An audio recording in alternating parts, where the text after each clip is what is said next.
ہماری بڑی بدقسمتی یہ ہے کہ ہم دیکھتے ہیں جمعے کو مساجد جامع مساجد بھر جاتی ہیں، شہروں میں اذان ہوتی ہے تو تھوڑی دیر تاخیر سے جائیں تو آپ کو جوتوں میں جگہ ملتی ہے، بڑی بڑی مسجدیں بھر جاتی ہیں نمازیوں سے۔ سارے دکاندار سال میں 3 4 عمرے کرتے ہیں، حج کرتے ہیں، گاڑیاں رکھی ہوئی ہیں، تبلیغیں کر رہے ہیں، واعظ ہو رہا ہے، مضمون لکھے جا رہے ہیں، تسبیحات میں ہر وقت پڑھ رہے ہیں، لیکن جب معاملہ کرو تو گڑبڑ ہو جاتا ہے۔ جو ہر سال 4 عمرے کرتا ہے اس دکاندار کے پاس بھی جاؤ تو جیب کاٹ لیتا ہے۔ یعنی جب وہ معاملہ کرتا ہے وہاں بات نہیں بنتی۔ نمازی ملتے ہیں، سچ بولنے والا کوئی نہیں ملتا۔ حاجی ملتے ہیں، پورا تولنے والا کوئی نہیں ملتا۔ کیوں؟ صرف کلمہ پڑھنے پر بات ختم نہیں ہوئی، آگے ایک نور چاہیے جو زندگی کو راستہ دے۔ وَجَعَلْنَا لَهُ نُورًا يَمْشِي بِهِ فِي النَّاسِ، پھر اسے ہم نور عطا کر دیتے ہیں جس نور کے ساتھ وہ لوگوں میں گزر بسر کرتا ہے۔ اس کے پاس ایک نور ہوتا ہے، جھوٹ بولنے لگتا ہے تو اس نور میں کمی آتی ہے، رک جاتا ہے، جھوٹ نہیں بولنا، سچ بولتا ہے تو اس نور میں اضافہ ہوتا ہے۔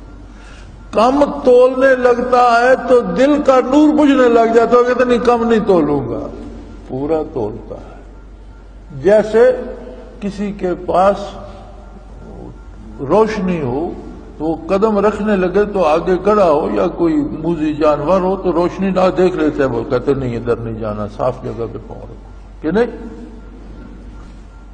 ہمارا آج کا جو جسے انگریزی میں مسنگ لنک کہتے ہیں، یعنی ٹوٹا ہوا رابطہ جو ہمارا ہم سے کھو چکا، وہ یہ نور ہے۔ ابھی الحمدللہ کلمہ باقی ہے، لیکن یہ جو نور ہے یہ کھو چکا ہے۔ یہ ہمیں بیت اللہ سے بھی نہیں ملتا، روضہ اطہر پہ جا کے آ جاتے ہیں، نہیں ملتا، یہ ہمیں کہیں بھی نہیں ملتا، پھر کہاں سے ملے گا؟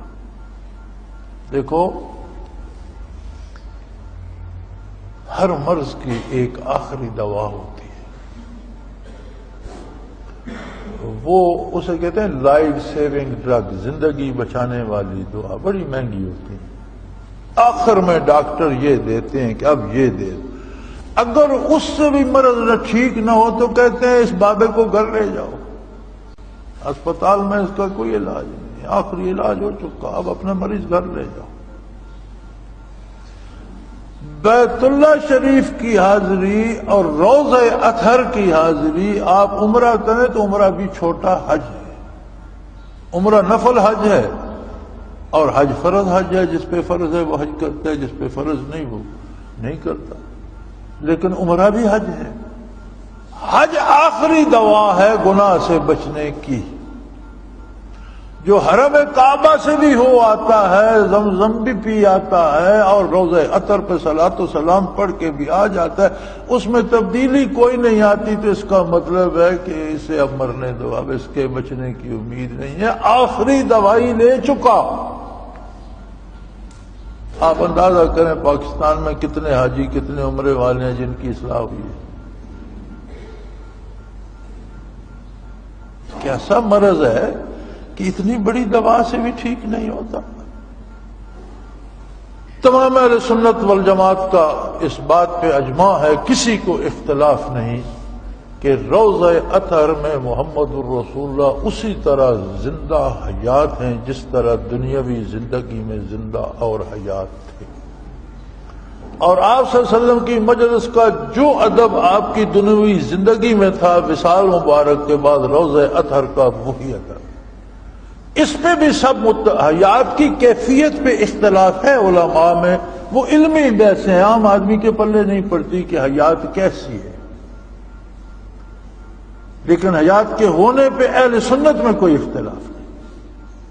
وہ دیوبندی ہوں، بریلوی ہوں، کوئی ہوں، اہل سنت کے جتنے مسالک ہیں ان میں کوئی اختلاف نہیں۔ مسلک تو وہ ہوتا ہے نا جو سب کی کتابوں میں موجود ہے، ہر بندے کے منہ سے تو پتہ نہیں کیا بات نکلتی ہے، اصل تو مذہب کی ضامن تو اس مذہب کی کتب ہوتی ہے۔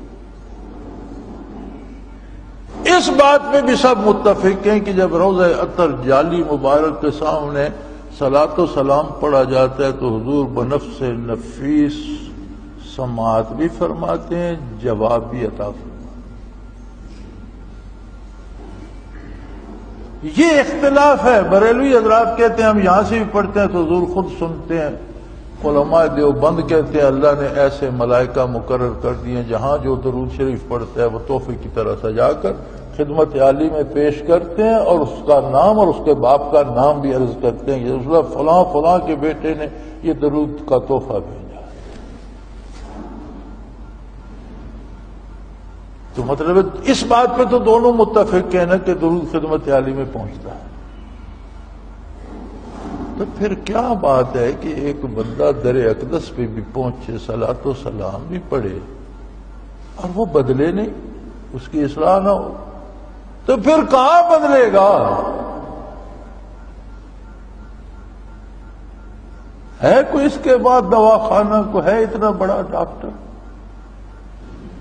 تو پھر یہ کیا نور ہے؟ وَجَعَلْنَا لَهُ نُورًا يَمْشِي بِهِ فِي النَّاسِ، کیا نور ہے جس میں لوگوں کے درمیان وہ رہتا بستا ہے؟ اسی معاشرے میں رہتا ہے سود نہیں کھاتا، اسی معاشرے میں رہتا ہے جھوٹ نہیں بولتا، اسی معاشرے میں رہتا ہے کسی سے ظلم نہیں کرتا، اسی معاشرے میں رہتا ہے کسی کا حق نہیں مارتا۔ وہ نور کیا ہے؟ یہ نور ہوتا ہے نبی کے سینے کا اور دل کا، اسے کہتے ہیں برکات نبوت۔ سارا دین کیا ہے؟ قرآن کیا ہے؟ تعلیمات محمد الرسول اللہ۔ ہم نے کوئی وحی دیکھی؟ ہمارے باپ دادا نے دیکھی؟ نبی صلی اللہ علیہ وسلم سے کسی دوسرے نے سنی؟ نہیں، حضور نے بتایا یہ وحی الہی ہے۔ حدیث تمام صحابہ نے سنی، نقل کی، یہ حضور کا ارشاد ہے، حدیث پاک ہے۔ سارا دین حلال حرام، اوامر نواہی، عقیدہ عمل، یہ سارا کیا ہے؟ تعلیمات محمد الرسول اللہ صلی اللہ علیہ وسلم۔ دنیا کے بڑے بڑے لیڈر ہوتے ہیں، قوموں میں انقلاب بپا کر دیتے ہیں۔ ہٹلر نے پوری دنیا کو ہلا کے رکھ دیا، بہت بڑا لیڈر تھا۔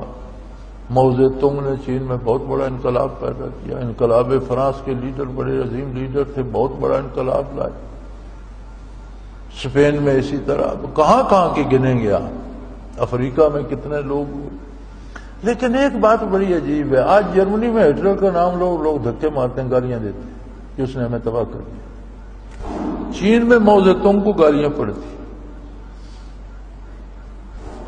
اس لیے کہ یہ لیڈر وہ ہوتے ہیں جو جذبات کو ابھارتے ہیں، لوگ جذبے میں آ کر ان کے پیچھے چلتے ہیں، جب منزل پہ پہنچتے ہیں تو بات جذبات کی ہوتی ہے، جذبات ختم ہو جاتے ہیں، کسی کو کچھ ملتا نہیں سوائے بربادی کے، کچھ ہاتھ نہیں آتا، پھر لوگ انہیں کو گالیاں دیتے۔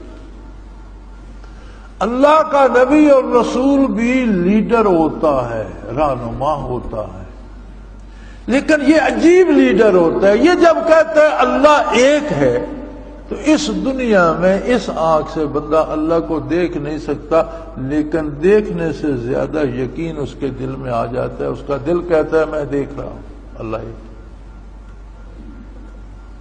اللہ کا نبی کہتا ہے یہ حرام ہے، سود حرام ہے، بغیر ذبح کیے ہوئے جو جانور مر گئے یہ حرام ہے۔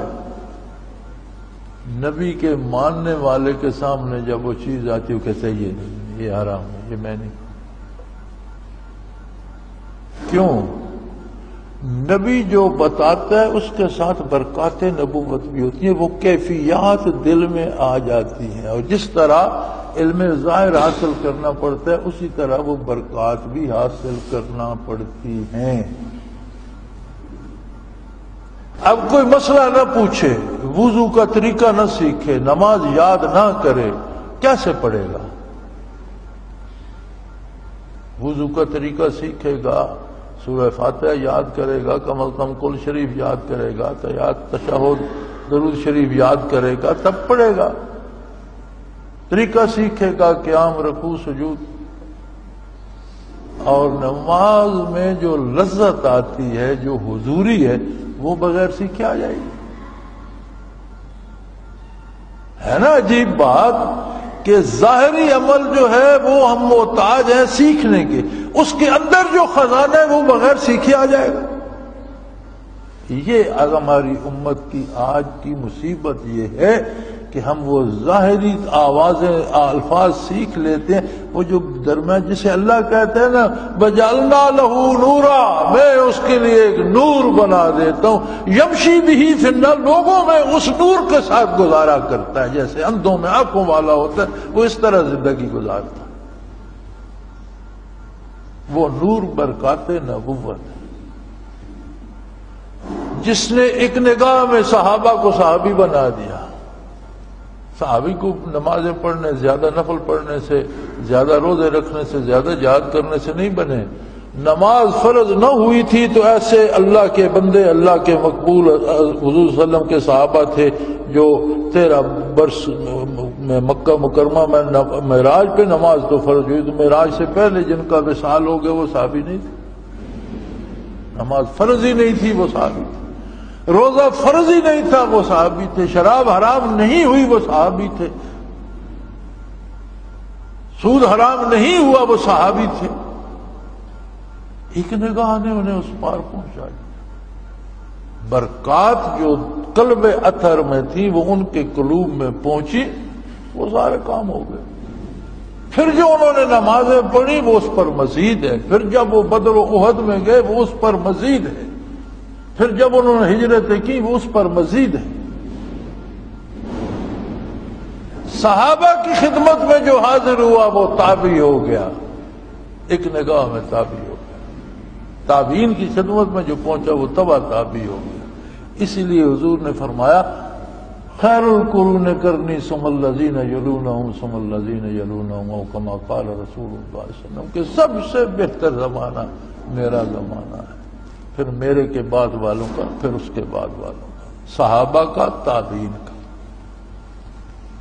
تابعین کی خدمت میں جو پہنچا تبع تابعی ہو گیا، ان کا زمانہ بھی بہترین ہے، لیکن تبع تابعین کے بعد پھر یہ چیز حاصل کرنا پڑی۔